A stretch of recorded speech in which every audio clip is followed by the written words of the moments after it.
Namaku Ali. Aku akan berbagi sebuah kisah nyata yang sangat menyeramkan.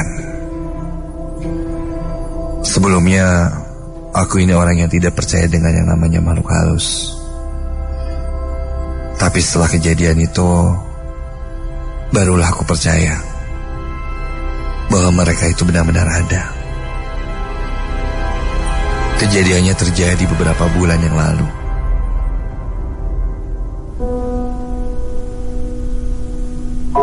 Saat itu ayahku sedang mencari rumah baru di sekitaran wilayah kota Bandung.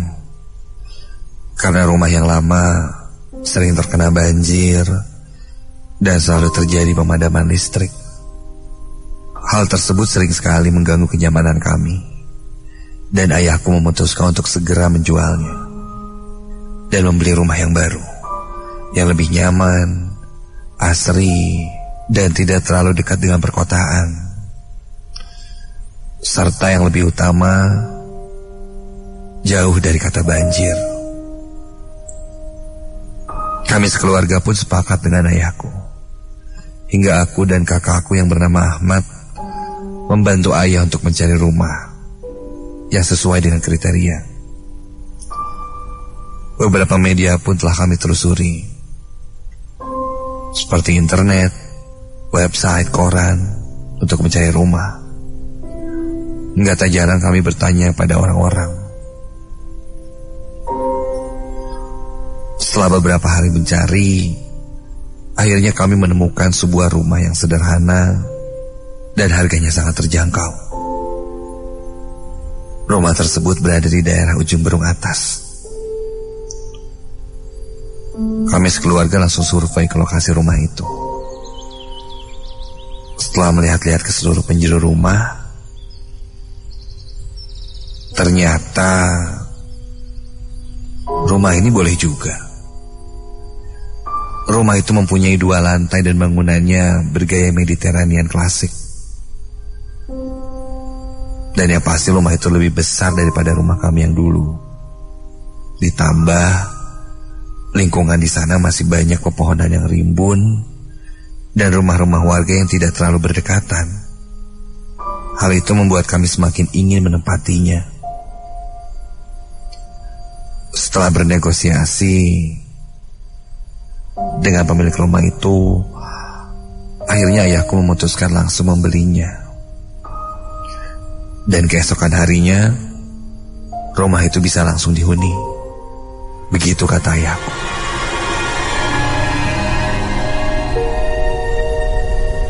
Singkat cerita, sudah 5 hari aku dan keluargaku menghuni rumah ini. Tapi rumah ini ada yang tidak sempurna, yaitu dinding rumah ini yang sangat kotor, lusuh, dan ada beberapa yang sudah ditumbuhi lumut. Hingga rumah ini harus dicat lagi supaya kelihatan indah. Tidak hanya itu, beberapa pintu-pintu dan jendela-jendela pun harus dicat kembali.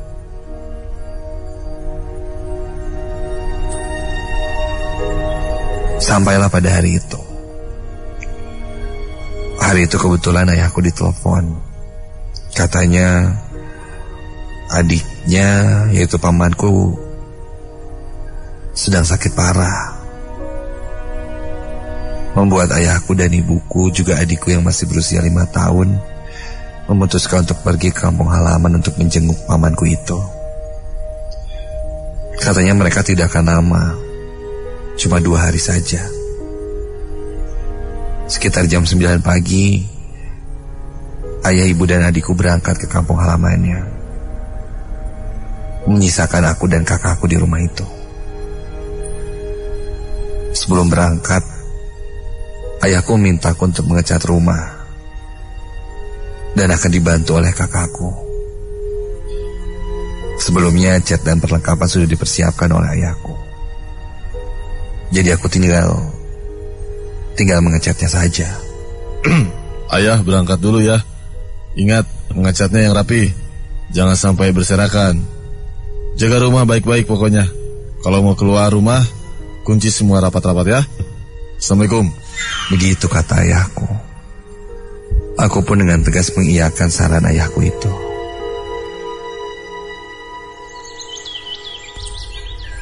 Hingga sekitar jam 10 pagi, aku pun mulai mengecat rumahku. Kebetulan waktu itu aku hanya sendirian di rumah, karena kakakku sudah pergi kuliah. Kebetulan juga aku sedang menganggur dan masih menunggu panggilan kerja. Jadi akulah yang pertama kali ditugaskan untuk mengecat rumah. Dimulai dari depan rumah dengan cat berwarna putih.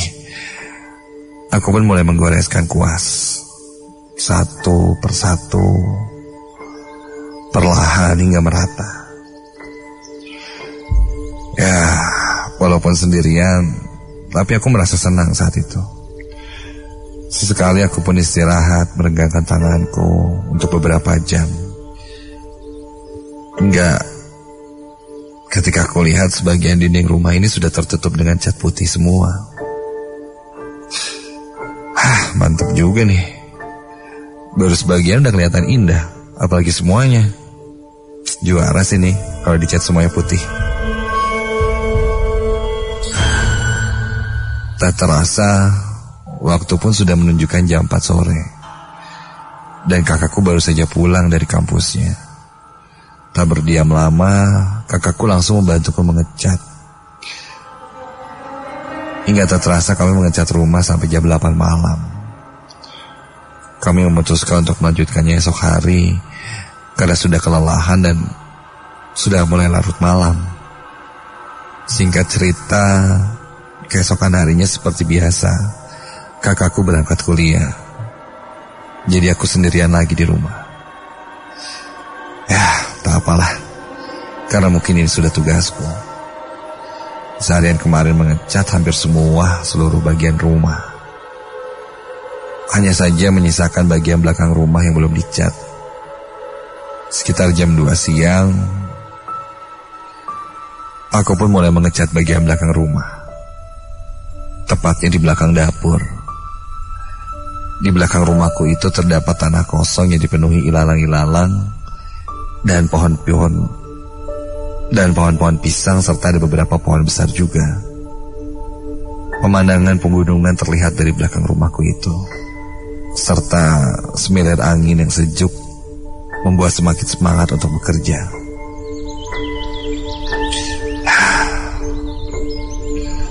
Ketika aku sedang mengecat, tiba-tiba saja aku dikagetkan dengan seekor kucing hitam yang tiba-tiba melintas di depanku. Karena aku kurang suka kucing, aku mengusirnya dan menendangnya. Hingga kucing itu melotot ke arahku dengan muka yang marah. Dasar kucing jelek ya. Ngapain sih sini? Sana pergi. Dan kucing itu pun pergi dari hadapanku. Hingga tak terasa, waktu pun sudah menunjukkan jam 5 sore. Aku pun hampir selesai mengecat belakang rumahku itu. Semua pekerjaanku membuatku haus. Aku pun menunda pekerjaanku dan pergi ke dapur untuk mengambil air minum.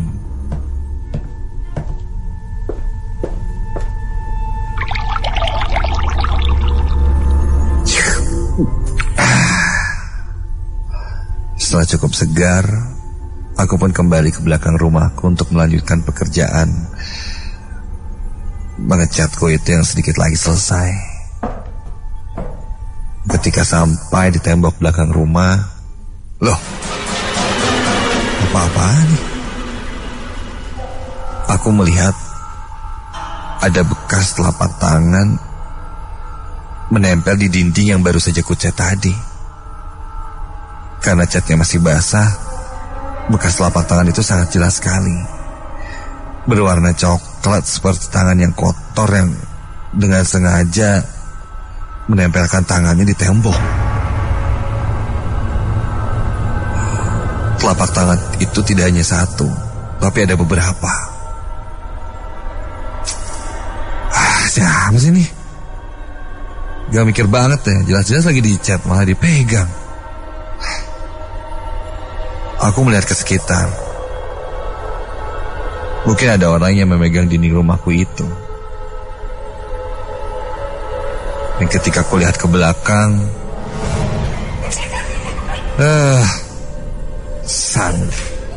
ternyata ada 3 anak kecil yang tertawa-tawa sambil berlari-lari di pinggiran sawah. Besar anak kecil yang punya kiran deh. Ini lagi dicat malah dipegang-pegang. Ini kesel aja. Aku pun mengambil kuas lagi. Dan ketika baru saja aku akan menimpa lapak tangan yang ada di tembok itu, aku menyadari sesuatu. Ketika aku lihat ke arah bekas lapak tangan itu, sekilas bekas lapak tangan itu nampak seperti tangan orang dewasa. Ketika aku ukurkan dengan telapak tanganku, ternyata bekas telapak tangan itu lebih besar dan jarinya terlihat lebih panjang dari telapak tanganku itu. Aneh. Perasaan tadi nggak megang dindingnya juga sih. Telapak tangan siapa? Bodoh. Aku pun menghiraukan hal itu. Ya mungkin aku lupa dan bekas telapak tangan itu entah bagaimana ya. Ya sampai akhirnya aku pun mengecat kembali bekas telapak tangan itu dan menutupnya. Waktu pun berlalu. Hingga malam hari pun tiba. Kakakku belum juga pulang.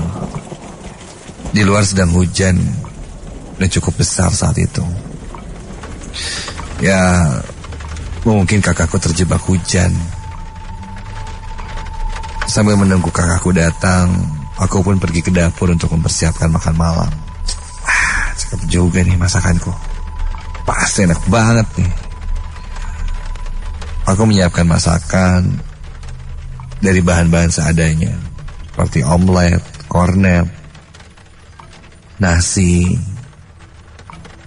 juga beberapa lauk lainnya. Untuk memperlengkap masakan, aku pun mencari-cari merica. Ketika aku membuka lemari dapur yang ada di bagian atas, tiba-tiba, aku menjatuhkan terigu ke lantai. Terigu itu pecah berhamburan dan berserakan. Karena terigu itu dikemas dengan plastik, jadi ketika jatuh, plastiknya robek dan terigunya menyebar kemana-mana. Kejatuh segala nih terigu. Berantakan deh.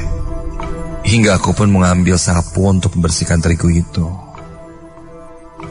Baru saja aku akan menyapu, tiba-tiba suara bel rumahku berbunyi. Ya sebentar. Aku pun menuju ke pintu utama. Aku sempat berpikir itu adalah kakakku. Tapi setelah aku bukakan pintunya, kok gak ada siapa-siapa? Perasaan belnya bunyi deh. Aku coba menengok ke sekitar. Tidak ada siapa-siapa. Yang kulihat hanyalah gemercik hujan serta pekarangan rumahku yang gelap.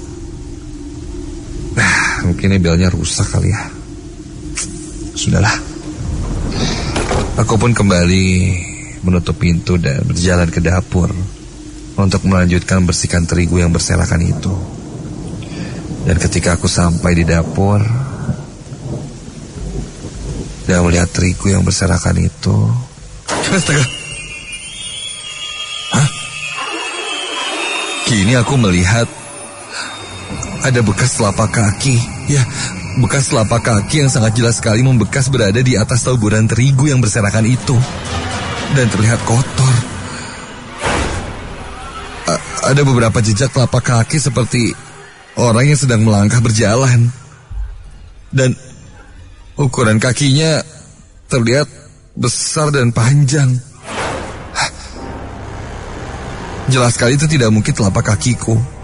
Karena aku sama sekali tidak menginjak terigu itu. Dan ketika aku lihat kakiku juga bersih, tidak kotor atau ada bekas dari terigu. Dan di rumah ini kan hanya ada aku saja. Jangan-jangan ada orang lain yang masuk. Belum sempat aku menjawab pertanyaan-pertanyaan yang ada di pikiranku, tiba-tiba aku mendengar suara aneh. Suara itu seperti suara orang sedang berbisik berkomat kamit dan terdengar menggema di rumahku itu.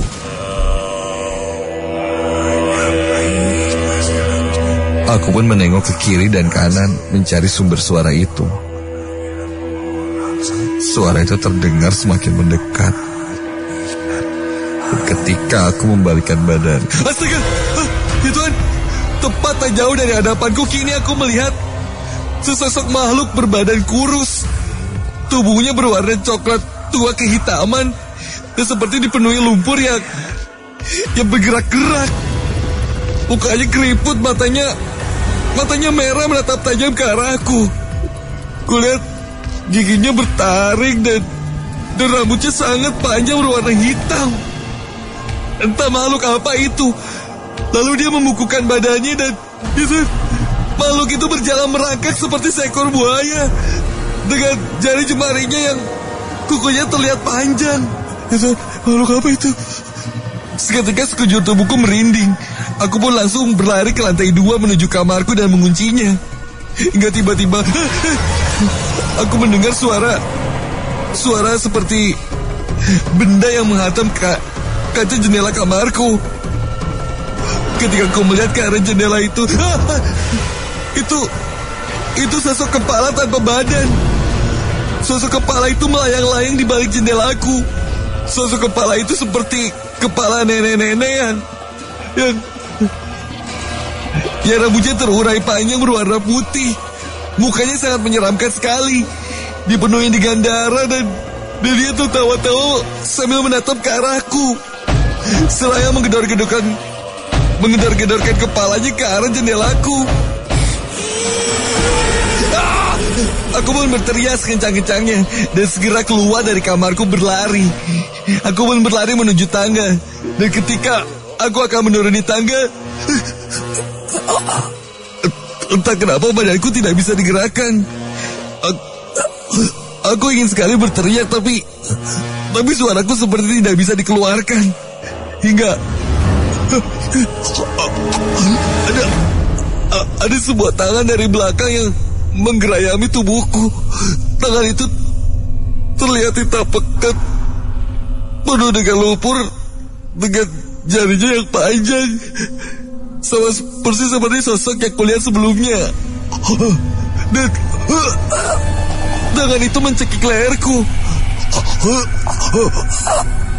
Aku tidak bisa bernafas hingga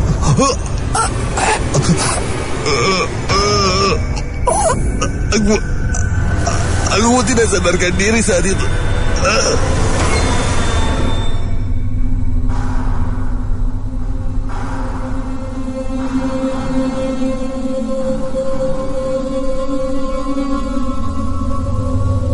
Ketika terbangun,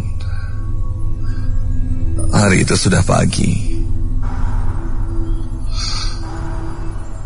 Aku berbaring di kamar kakakku. Di sana sudah ada kakakku dan orang tuaku. Rupanya mereka sudah pulang. Aku pun menceritakan semua kejadian semalam itu. Kakak dan ibuku sempat tidak percaya, tapi aku meyakinkan bahwa semalam banyak sekali kejadian mistis di rumah ini. Dan sepertinya ayahku melihat bekas telapak-telapak kaki di atas terigu yang berserakan di dapur. Hingga ayahku memanggil orang yang ahli dalam spiritual. Dan menurut ahli spiritual itu, memang di rumah ini banyak hantunya. Lalu ahli spiritual itu mengusir hantu-hantu yang ada di rumahku. Dan malam harinya, orang tuaku mengundang para warga untuk mengadakan pengajian. Setelah 7 malam diadakan pengajian di rumahku itu, barulah sosok-sosok itu sudah tidak bermunculan lagi. Menurut beberapa warga sekitar, rumah itu sudah 3 tahun tidak ada yang menghuni. Serta tanah yang di atas rumah itu awalnya adalah sebuah kuburan keluarga. Dan menurut orang yang paling sepuh di daerah sana, katanya jauh sebelum dijadikan kuburan keluarga, tanah di atas rumah itu dulunya ditumbuhi pohon yang sangat besar. Dan disinyalir pohon itu tempat pesugihan orang-orang tertentu. Dan kini aku sudah mengerti bahwa arwah-arwah orang pesugihan pada zaman itu yang mungkin dijadikan tumbal masih bergentayangan daerah sana, terutama di daerah rumahku dan di rumahku. Itulah kisah seramku yang tidak akan bisa kulupakan. Sampai sekarang masih terus terbayang di pikiranku.